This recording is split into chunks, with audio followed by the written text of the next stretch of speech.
Hey everyone, welcome back. Our Subway Surfers ads showing a plain black or white screen instead of actually playing, blocking you from getting a reward, and here's the fix.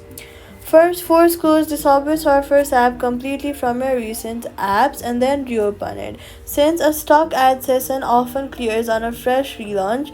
Next, go to your settings and turn airplane mode on for 15 seconds, wait for 15 seconds and turn it back off, which fully resets your network connection since ads fail to load and show a black screen when the connection to ad server is unstable.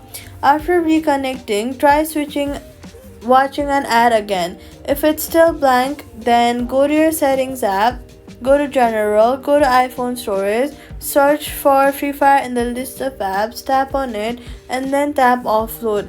This will clear corrupted ad cache, then go to your app store, search for Subway Surfers and reinstall it fresh from there. After reinstalling, go to settings, then go to general, then go to software update and make sure that your iOS is current since outdated iOS versions are more prone to ad loading failures. So all you've got to do is force close and reopen, restart your network with airplane mode, then offload and reinstall if it proceeds.